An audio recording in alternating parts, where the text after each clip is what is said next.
Welcome to Democracy Now!, democracynow.org, the War and Peace Report. I'm Amy Goodman. The Pentagon said Wednesday it's blown up another boat suspected of carrying drugs in the eastern Pacific. U.S. Southern Command released video showing a speedboat erupting in flames, saying the attack killed, quote, 4 male narco-terrorists, unquote. If the Pentagon's numbers are accurate, it would be the 26th such strike, bringing the death toll to 99 people. It came as House Republicans Wednesday rejected a pair of war powers resolutions introduced by Democrats that would have forced the White House to seek congressional approval for the boat strikes and for any attack against Venezuela. The resolution was co-sponsored by Massachusetts Congressmember Jim McGovern. When we go to war, our troops have no choice but to follow the orders that are given to them, right? But the bottom line is we have a responsibility to make sure they don't get sent into a mess, that we know what the hell we're doing, that there's a clearly defined mission, that this is the right thing to do. And it is the wrong thing to do, in my opinion. You know, we have homeless veterans. We can't provide people in this country health care. People don't have adequate housing. People are hungry, you know, and you want to spend billions and trillions of dollars on another war. Well, I don't want any part of it. The Senate overwhelmingly passed the $901 billion National Defense Authorization Act Wednesday. It's the largest military spending bill in U.S. history. It pledges $800 million for Ukraine and a 4% pay raise for U.S. troops. A majority of Democratic senators joined most Republicans to pass the spending bill, but 16 Democrats, 3 Republicans, and Vermont's independent Senator Bernie Sanders voted no. Democratic Senator Ron Wyden said, quote, "I cannot support a bill that increases military spending by tens of billions of dollars and fails to include guardrails against Donald Trump and Hegseth's authoritarian abuses," unquote. In Gaza, Israel's military is continuing to violate the U.S.-brokered ceasefire agreement. On Wednesday, Israeli troops fired a mortar shell over the Yellow Line, dividing the Palestinian territory, wounding at least 10 people. Separately, Gaza health officials confirmed the death of 1-month-old Saeed Assad Abdin due to extreme cold, raising the number of recent weather-related deaths to 13 as Palestinians are forced to decide between sheltering in bombed-out buildings or makeshift tents.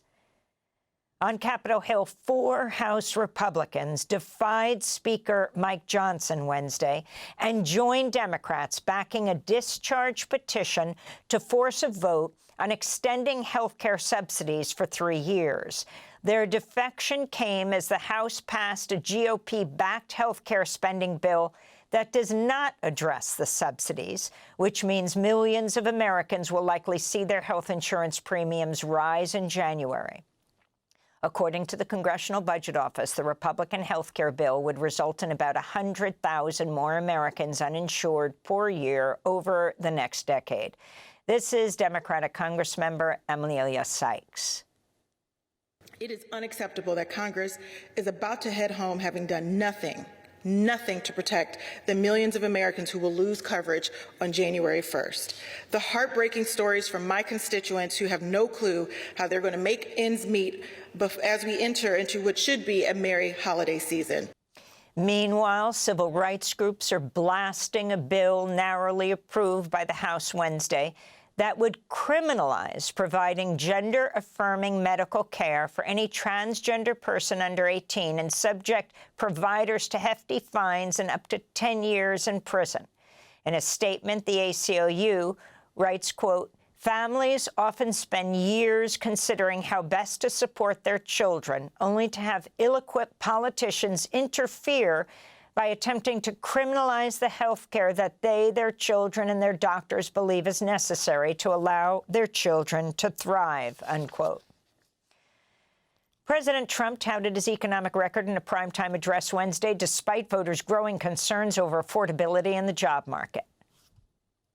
1 year ago, our country was dead. We were absolutely dead. Our country was ready to fail, totally failed. Now, we're the hottest country anywhere in the world.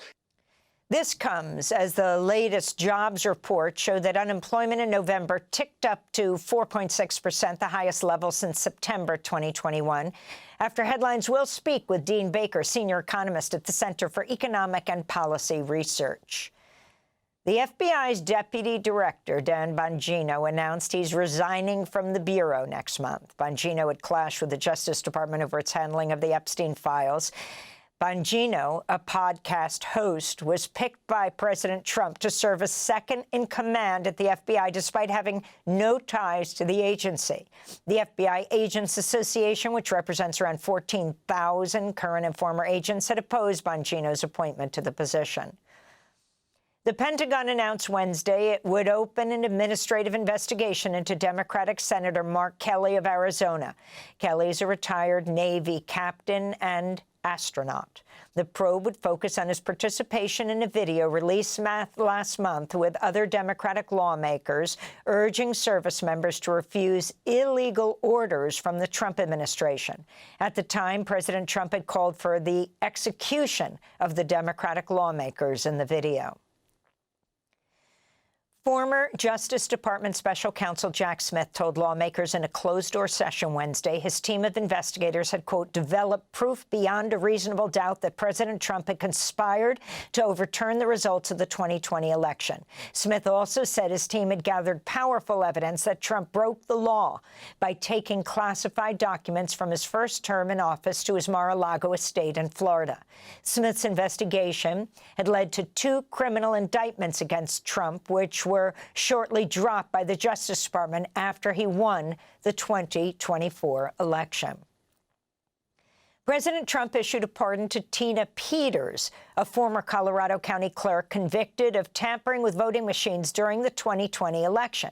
She's currently serving a 9-year prison sentence in Colorado, and state officials say President Trump doesn't have the legal authority to overturn her conviction in a state court. A lawyer for Peters, who attempted to present the formal pardon at the prison where Peters is being held to release her, was met by armed correction officers who denied him access. Peter Tickton, a lawyer for Peters and a longtime friend of Trump, told the New York Times, quote, for all I know, the president may send a marshal to the prison to have her released, unquote. Meanwhile, White House Budget Director Russell Vought says the Trump administration is breaking up the National Center for Atmospheric Research in Boulder, Colorado, known as NCAR. Vought announced the plan Wednesday on the social media site X, calling it, quote, one of the largest sources of climate alarmism in the country, unquote. A follow-up White House statement accused NCAR of wasting taxpayer funds on, quote, woke research and, quote, green news scam research activities, unquote. Climate scientists and meteorologists reacted with alarm.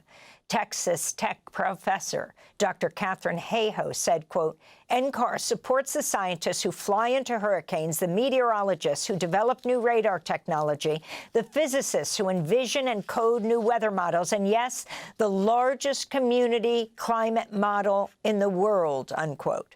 This is Dr. Daniel Swain, a weather and climate scientist who studies extreme weather events as a research partner at NCAR.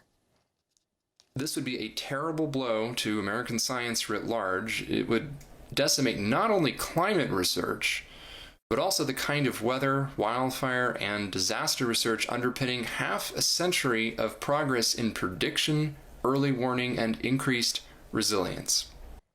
On Wednesday, authorities evacuated the headquarters of the National Center for Atmospheric Research in Boulder due to an extreme windstorm that created a critical wildfire risk. This follows weeks of near-record high temperatures and almost no precipitation. The Senate's confirmed billionaire private astronaut Jared Isaacman as the new administrator of NASA. Isaacman's a close associate of Elon Musk, who's twice flown aboard SpaceX's Dragon spacecraft. He's a strong advocate for nuclear power and propulsion in space flight. His confirmation comes as the Trump administration's proposed slashing NASA's 2026 science budget nearly in half. The Trump administration's ramping up efforts to strip hundreds of naturalized immigrants of their citizenship each month. That's according to a report in the New York Times, which found internal guidance issued this week to U.S. Citizenship and Immigration Services field offices asked that they, quote, supply Office of Immigration Litigation with 100 to 200 denaturalization cases per month in the next fiscal year. The Times reports it would represent a massive escalation of denaturalization in the modern era. Minneapolis's police chief is criticizing federal immigration agents after they were caught on video kneeling on the back of a woman as they held her face down in a snowbank before dragging her by the arm to an unmarked vehicle. Video shows protesters confronting the agents as they sought to arrest the woman, shouting she was pregnant and couldn't breathe, and pelting them with snowballs. The federal agents responded by pointing weapons at the protesters and pepper spraying them. In California, immigrants jailed at the state's largest immigration detention center have asked a federal court to require access to medical care, which they say is needed to prevent immediate death or irreversible harm. One plaintiff held at the California City Detention Facility says he was denied access to cardiac specialists, even though he suffers from pulmonary hypertension and congestive heart failure.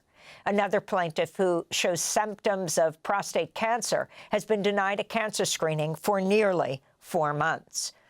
Meanwhile, a federal judge in Washington, D.C. Wednesday ruled the Trump administration broke the law by limiting Congress members from visiting ICE jails. Officials introduced the policy in June after federal agents interfered with a visit by 3 Democratic Congress members seeking to tour a private prison in Newark, New Jersey, run by Geo Corporation under contract to ICE. New Jersey Democratic Congresswoman LaMonica McIver still faces charges of assaulting an immigration officer during the confrontation, even though she insists she was the one roughed up by federal officers. A federal judge has ruled in favor of human rights activist Jeanette Vizquera, stating her detention by ICE in Colorado is unconstitutional, ordering an immediate bond hearing. Wednesday's ruling came 9 months to the day after ICE detained the well-known immigrant rights activist and mother of 4 in Colorado. To see our interviews with Jeanette Vizquera, visit our website, democracynow.org. And the Republican chair of the Federal Communications Commission, Brendan Carr, contended in a Senate hearing Wednesday the agency under the Trump administration is not independent. Carr was grilled by Democrats over his criticism of the late-night talk show host Jimmy Kimmel and his threats against TV networks that broadcast content that President Trump didn't like. Is the FCC an independent agency? Senator, thanks for that question. I think that yes or no is all we need, sir. Yes or no, is it independent? Well, there's a test for this in the law, in the key portion of that test. Yes or no, Brendan? The key portion of that test is... Okay, I'm going to go to Commissioner Trustee. So just so you know, Brendan, on your website, it just simply says, man, the FCC is independent. This isn't a trick question. Okay, the FCC is yes or no? Is not. Okay. Is not. So is your website wrong? Is your website lying? Possibly. The FCC is not an independent agency. Before FCC Chair Carr spoke, the FCC had a mission statement on its website that said the agency is, quote, an independent U.S. government agency overseen by Congress, unquote. But in a screenshot taken by Axios, the word independent was removed during Carr's testimony. And those are some of the headlines. This is Democracy Now!, democracynow.org, The War and Peace Report. I'm Amy Goodman. Thanks for watching Democracy Now! On YouTube. Subscribe to the channel and turn on notifications to make sure you never miss a video. And for more of our audience-supported journalism, go to democracynow.org, where you can download our news app, sign up for our newsletter, subscribe to the daily podcast, and so much more.